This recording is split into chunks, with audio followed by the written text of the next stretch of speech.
Louvado seja nosso Senhor Jesus Cristo, para sempre seja louvado.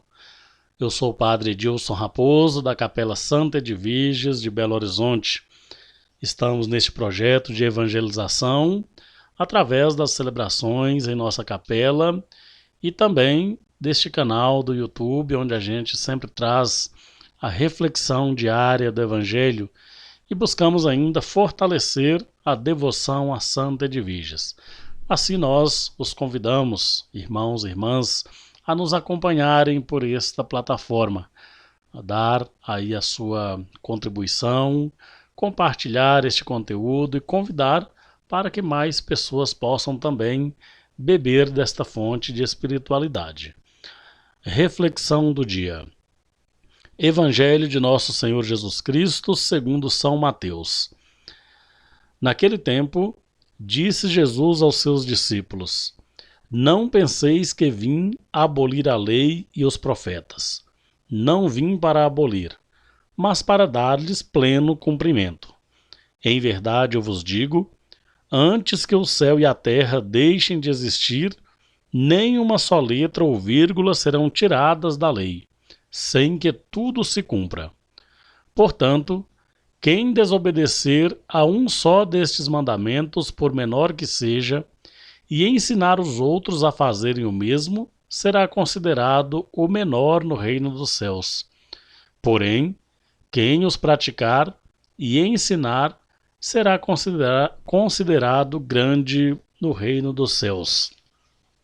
Meus irmãos, minhas irmãs, nosso Senhor Jesus Cristo é o ponto de referência, é o ponto de encontro, é o elo entre o primeiro e o segundo testamento, ou como costumamos dizer, entre o Antigo e o Novo Testamento. É ele que é o coroamento de tudo aquilo que foi construído por séculos e séculos na relação do povo judeu com Deus nosso Senhor. Por isso mesmo, ele não vem como um reformador que vai jogar por terra tudo isso que foi construído. Ou seja, toda aquela base construída através da própria lei entregue a Abraão, a Moisés, aos profetas, tudo isto é a sustentação para a própria existência histórica de nosso Senhor Jesus Cristo, à medida em que ele vem ser a realização da promessa de Deus. Por outro lado, ele desconstrói tudo que representa interpretações ou situações que foram acrescentadas por fariseus como mecanismo para dominação do povo, como exercício de domínio, como exercício de poder. Ou seja, quem romper essas estruturas que significam peso, que significam domínio, que significam ilegítima liderança sobre o povo, estes não perdem, com certeza, o acesso ao reino de Deus. Quando ele diz que vem dar cumprimento, quando ele diz que todas as letras, tudo aquilo que está pontuado como lei de Deus, como vontade de Deus para os seus filhos e filhas, haverão de se cumprirem, ele está falando exatamente da legitimidade daquilo que foi construído através da relação de Deus com os patriarcas, com Moisés e com os profetas. Ele é esse coroamento. E é por isso mesmo que a sua existência histórica e o início do reino que se dá através da sua presença no mundo, através da sua liberdade para levar a missão até as últimas consequências, inclusive a passagem pela morte, é que o credencia exatamente para ser este que fala com autoridade, para dizer que vem cumprir verdadeiramente a vontade de Deus.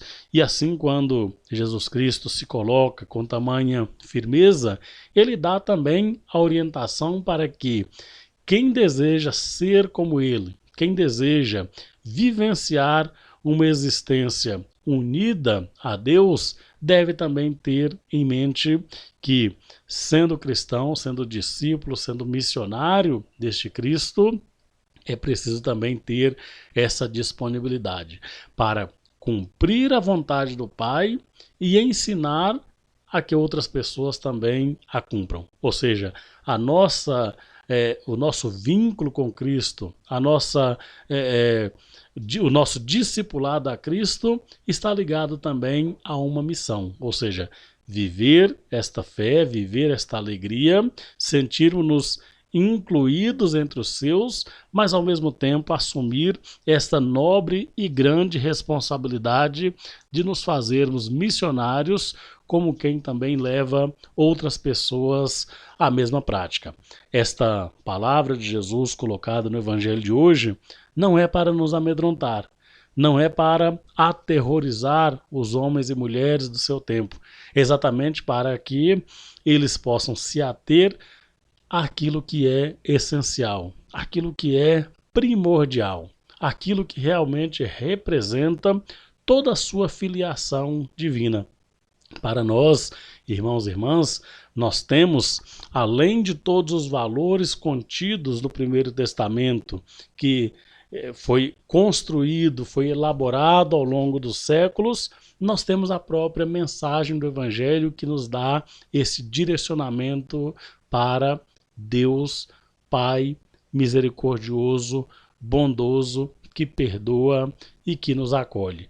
E da mesma forma, temos também o mesmo mandado de Cristo para que, vivendo a nossa fé, sejamos propagadores, sejamos missionários, sejamos evangelizadores. Ou seja, a nossa relação com Deus, a nossa relação com o Evangelho não pode ser apenas algo intimista, não pode ser algo apenas que atenda ao meu interesse pessoal de bem-estar, de certeza de salvação, de certeza de estar unido a Cristo em pensamento, mas deve fazer parte de toda a minha existência, inclusive missionária. Inclusive como quem assume essa responsabilidade de ser multiplicador destes milagres.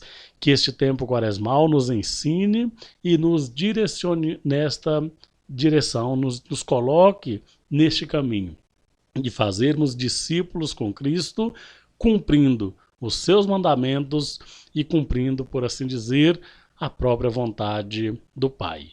Em nome do Pai, do Filho e do Espírito Santo. Amém.